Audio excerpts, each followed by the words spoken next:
Halo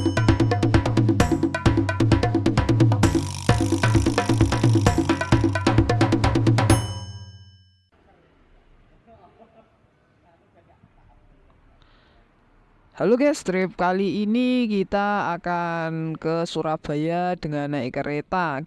Trip kali ini kita akan ke stasiun Gubeng yang ada di Surabaya.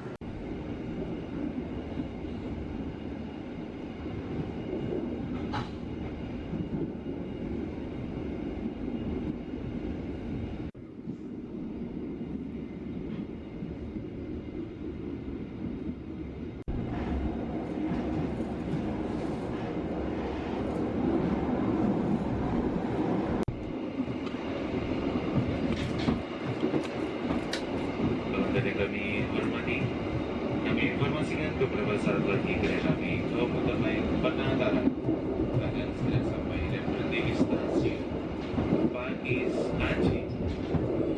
Bagi pelanggan yang mengakhiri perjalanan di stasiun Pakis Aji, periksa dan teliti kembali barang bawaan Anda. Jangan sampai tertidur ataupun tertukar di dalam kereta.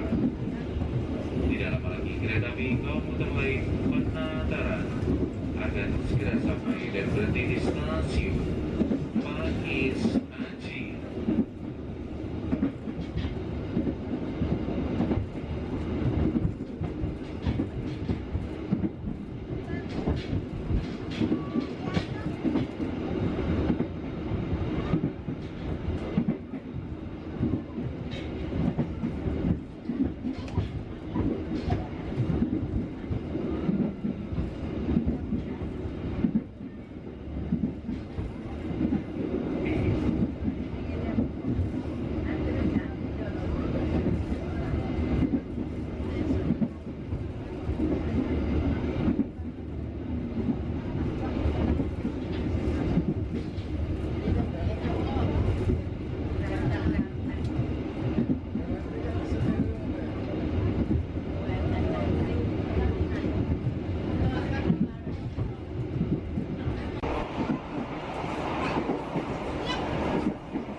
Dan akhirnya sampailah ke stasiun Surabaya Gubeng. Dan trip kali ini kita akan ke alun-alun Surabaya. Trip kali ini kita akan naik bis SS City Surabaya.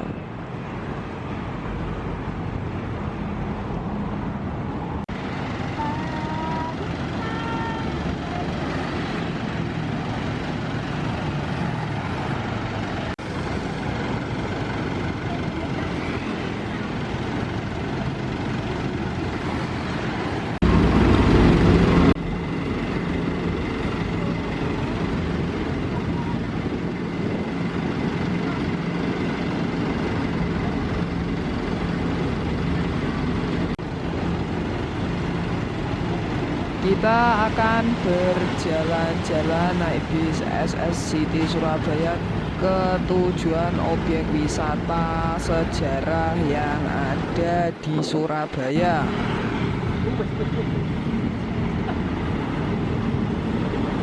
Harga tiketnya itu 10.000, pembayarannya lewat online. Kalau pemesanannya juga lewat online. Warahmatullahi wabarakatuh. Selamat pagi pagi, salam sejahtera untuk kita semua. Pertama-tama teman-teman, saya ingin cek daftar kehadiran dulu ya, untuk memastikan apakah semuanya sudah berkumpul di sini. Kemudian nantinya yang namanya saya panggil mungkin boleh kasih tanda gitu ya, angkat tangan. Oke, yang pertama Anissa Susilawati, 1, oke. Priska Amanda, tidak ada. Oke. Yuni Vanida, Arif Octavian, tidak ada. Kegiatan ya City Tour bersama dengan SSCT Surabaya Sightseeing and City Tour. Pertama-tama perkenalan dulu teman-teman ya, karena ada pepatah populer mengatakan tak kenal maka menyesal.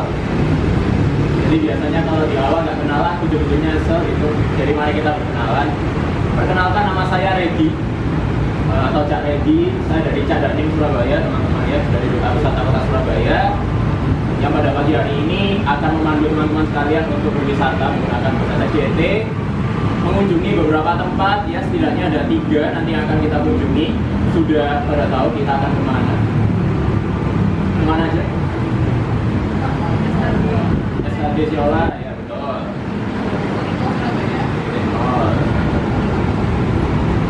Dan destinasi yang pertama tidak jauh dari sini ya teman-teman ya, adalah Balai Kota Surabaya. Oke.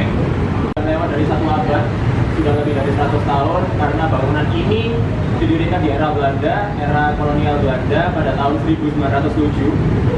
Sekarang sudah 2023, jadi sudah lewat 100 tahun.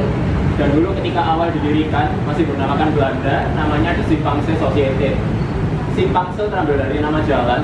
Kalau teman-teman lihat jalan yang ada di sebelah sana, yang hari ini dikenal sebagai Jalan Gubernur Suryo, dulu ketika era Belanda namanya Simpangstraat. Straat artinya jalan, simpang ya simpang, jadi artinya jalan simpang gitu.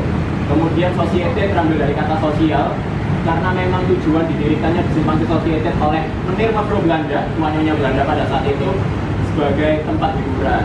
Jadi banyak ditemukan berbagai kegiatan hiburan di sini, ibaratnya one stop entertainment begitu, karena di sini bisa ditemukan untuk bermain bowling, kemudian biliar, ruangan untuk berdansa ya. Kita tahu berdansa salah satu kegiatan favorit orang Eropa, orang Belanda. Restoran, bar, dan masih banyak kegiatan menarik lainnya. Kemudian yang diperbolehkan masuk ke sini sudah pasti yang pertama adalah kalangan mereka sendiri, orang-orang Belanda, orang-orang Eropa. Kemudian bagaimana dengan yang pribumi, dengan yang orang Indonesia? Bisa dibilang boleh, bisa dibilang tidak boleh teman-teman. Yang diperbolehkan adalah orang-orang pribumi yang berasal dari kaum bangsawan, ya, elit pribumi, kurang lebihnya seperti itu. Singkatnya pribumi yang kaya, gitu ya, yang memiliki kedudukan, memiliki power, akan dipersilahkan bergaul di dalam Simpang Society dengan mereka.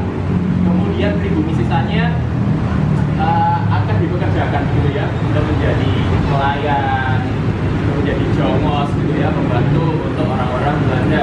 Kita lihat di situ, dulu ketika era The Simpang Society dan mungkin masih awal-awal menjadi balai pemuda, dulu pernah ada satu prasasti atau monumen pembasakan Belanda berbunyi Verboden voor Inlander, ya, artinya pribumi dilarang masuk. Jadi diperkuat oleh itu teman-teman. Tapi akhirnya bersyukurlah pada tahun 1945 kita mencapai kemerdekaan. Kemudian beberapa tahun setelahnya oleh Presiden Soekarno program nasionalisasi dijalankan. Jadi pada saat itu bangunan peninggalan Belanda di Indonesia diambil alih oleh pemerintah Indonesia, kemudian namanya sekaligus diganti. Tidak terkecuali ini, awalnya di Simpang Society, kemudian pada tahun 1957 diganti menjadi Balai Pemuda, yang sampai dengan hari ini kita kenal seperti itu. Tempat yang bisa dibilang alun-alun seperti itu, dan mungkin kalau teman-teman bandingkan dengan alun-alun di daerah lain cukup berbeda ya, lingkungan atau situasinya. Mungkin alun-alun pada umumnya lapangan luas, ya, banyak pohon, hijau, tapi kalau di sini memang alun-alunnya karena berada di komplek bangunan bersejarah, jadi memang seperti ini akhirnya, gitu ya. Yang dijual memang aspek historisnya. Dan yang paling menarik perhatian mungkin adanya basement ya, atau ruang bawah tanah. Sudah ada yang pernah ke dalam, masuk ke bawah basement? Beberapa belum, beberapa mungkin sudah gitu ya. Buat yang belum, silahkan teman-teman mungkin nanti setelah tour, kalau masih ada waktu, teman-teman boleh sempatkan gitu ya untuk explore di dalam basement alun-alun Surabaya. Oke, itu saja teman-teman ya. cerita singkat perkembangan bagaimana bangunan ini dari Simpang Associated kemudian sampai dikenal menjadi Balai Pemuda dan alun-alun Surabaya. Oke, sekarang saya ingin ajak teman-teman semua untuk langsung menuju ke dalam saya CT. Jadi sudah siap untuk jalan-jalan pada pagi hari ini? Ya. Siap ya? Kalau begitu nanti sebelum masuk teman-teman persiapkan tiketnya. Nanti ditunjukkan aja ke petugas gitu ya berapa tiket. Kemudian nanti masing-masing akan mendapatkan ID card dan jangan lupa di akhir tour dikembalikan, gitu ya teman-teman ya. Oke, kalau begitu semuanya bisa langsung ikut saya menuju ke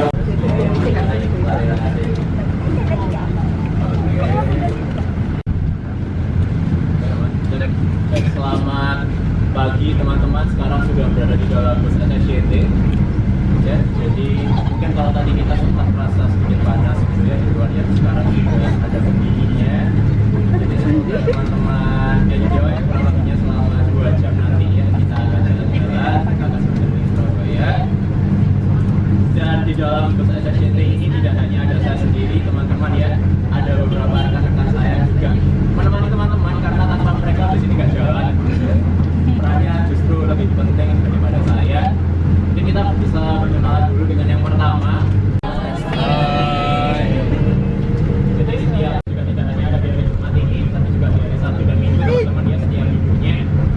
Dan kebetulan pada hari ini adalah route pada hari ini adalah jalan perdana gitu sebetulnya. Jadi semoga teman-teman nanti mendapatkan banyak hal experience gitu ya, untuk video boleh banget.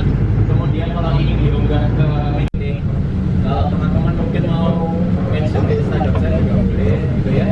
Saya di link 15 RTBY MARRS. Memang namanya enggak nama-nama luar Jawa tapi asli Surabaya teman-teman ya. Semuanya singkatan Regi Terbulenggi Marolas itu Marat Rolas gitu ya.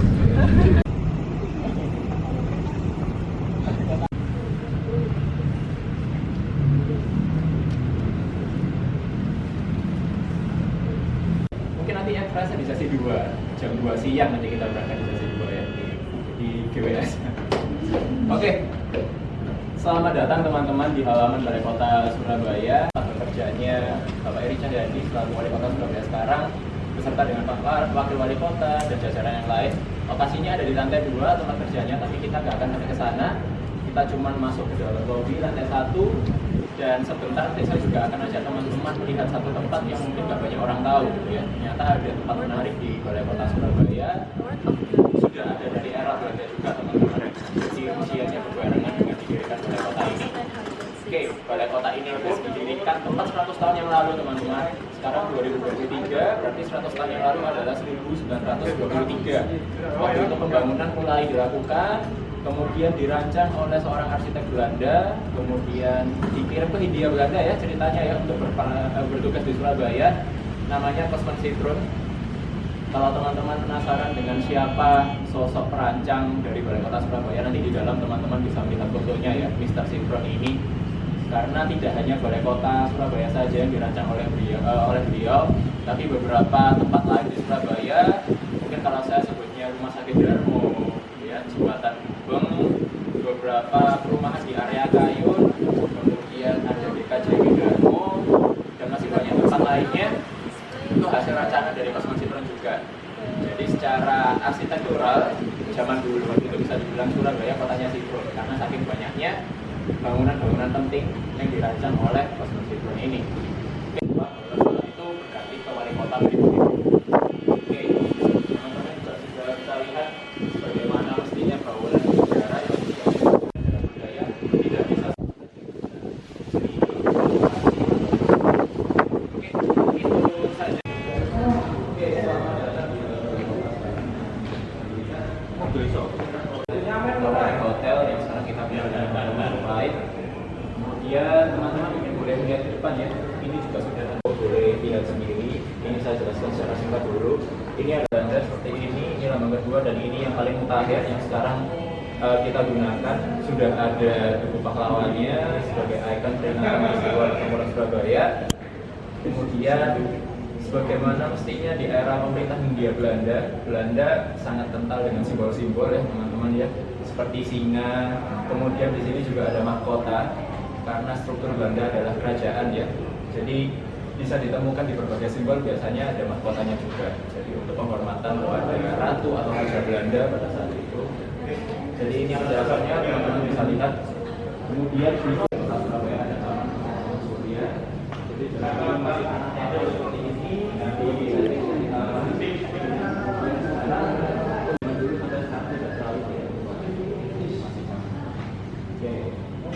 kemudian silakan Surabaya pada saat itu di depan balai kota teman-teman dulu pernah didirikan satu gapura gitu ya, sebagai penanda bahwa akan memasuki kawasan yang penting gitu ya, kawasan penting atau ibaratnya ring 1 gitu ya, area pemerintahan.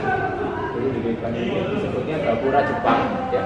Kemudian sama hari ini sudah tidak berbekas karena kita sudah merdeka, sehingga bangunan-bangunan peninggalan dari masa pendudukan Belanda maupun Jepang pelan-pelan juga dihilangkan begitu ya teman-teman ya. Jadi ada yang dipertahankan, ada juga yang dieliminasi. Dan trip kali ini dengan naik bis SSCT saya sambungkan dengan part 2. Sekian trip saya hari ini, jangan lupa like dan subscribe dan notifikasinya. See you next video, bye bye.